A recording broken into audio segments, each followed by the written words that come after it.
Hey, this is Peggy with Easy Peasy Machine Embroidery, and I am in Premiere Plus Ultra. And I had a request come in for a quick video on how I created the silhouette file to make the reversible throw. And if you watch the video in the My Sonnet Platinum, um, you'll see most of how I actually did the reverse throw, but I'll show you how I did the actual file in the Premiere Plus. So let's begin.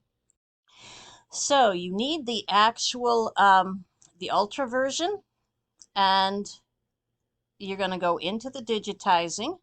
So you're going to go down in the lower left-hand corner to the flower.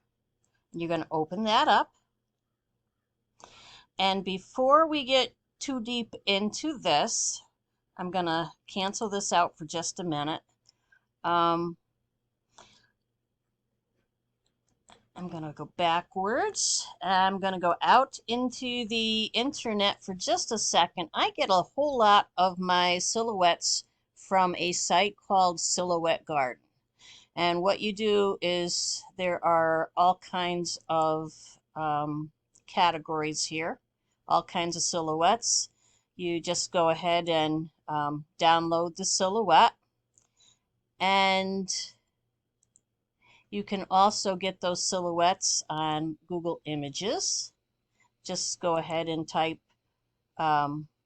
say you wanted a flower pot, SILHOUETTE silhouette. And there you go. You get the flower pot silhouette. Just do the right click, do the save image as, and you've got it. Okay. There's the tools, and you can do your tools accordingly. If you want just clip art or a line drawing, things like that. So going back out, and if you were to download that file, I did the cat head silhouette, you get all of these types of files. So you have a cutter file, and you have a PDF, and you have a JPEG. So all of those are included in the download. Okay, so back into the software, back into the flower, and I am going to load the picture into the paint window, and I'm just gonna say next, load the picture, and my picture was out on the desktop in the video folder, cat head silhouette, and I am gonna load the PNG file. I could also have loaded the JPEG. Here's where you're gonna crop. So you want to get close to your edges. And here is where you're going to pick the size of your hoop. So I would recommend that you do a a metal hoop, because when you're working with the fleece, you're probably going to want to use Aqua Magic Plus. Aqua Magic Plus has the paper backing, and it's sticky. And what you're going to do is put it with the paper side up, and you're going to score it or peel the paper off first and put your magnets and your fleece down on top of the sticky side, and the sticky side is going to hold your fleece down, so it is not going to come up and down and stretch when you're stitching your silhouette, your applique. Okay, so I am going to choose this hoop, and I'm just going to say next. And because I'm just going to do an applique, this is kind of immaterial. I could tune it back down to 2 colors. It really doesn't matter.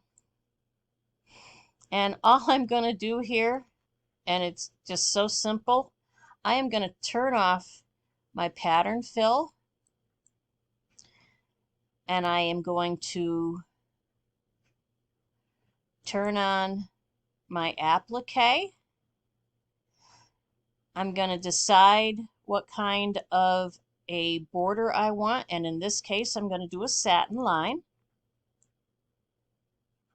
I'm going to go over here to the fill area and line, and I'm going to choose the width of my satin line, and a 4.0 is okay.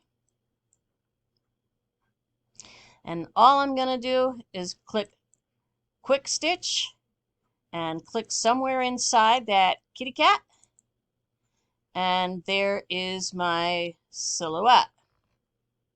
Now you're going to notice that it is too big for the actual hooping. So now we're going to go to the home, and we're going to go to modify block, and we're going to say scale to fit the hoop. Okay. Now we are in Premiere Plus Ultra, so we have to do a, and I always tell people to do a save as first. And I'm going to go back out to my desktop to my video folder. I'm going to call it cat. Okay, this is an EDO file. What that means is I can go back in and edit it. So if I find that I need to do something to this file, so maybe I want a thicker border, I can right click one more time, and I can change the satin border to a little thicker border. I can change it to a motif instead of a satin line.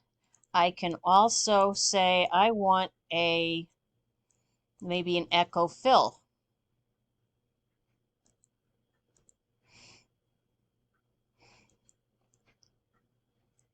And I'm going to say 15 there and see what that looks like. I kind of like to do an echo fill. I like to do a double stitch instead of a running stitch. That's that's up to you. The echo fill, I am 100% certain that it's going to hold whatever I'm stitching down tight. But that is to each its own. So you can go back to the no fill. That's up to whoever is designing the project. So then next we're going to go to File, and we're going to go to Export Applique Pieces. We can do an export to an SVG, and it will cut your file for you at a Cricut or some other kind of cutter. I like to do a print template, so I click on the print template. I do a print setup, and I would choose my printer, but I like to do a print to PDF. And the reason I like that is because I always have a copy. So if I want to go back later and remake this, I have a copy of that stored on my hard drive. I don't have to print it out. I don't have to go back in and search for that file. Okay, lastly, we are going to export the embroidery, and CAD exported, and we're good to go. So then you're going to put this on your machine. You're going to hoop it. You're going to put your Aqua Magic Plus down. You're going to stick your fleece afghan on there. You're going to do the first stitch is going to be your placement stitch, so it's going to be a single stitch. Then you're going to lay your fabric on top of that, and it's going to do a double stitch around everything.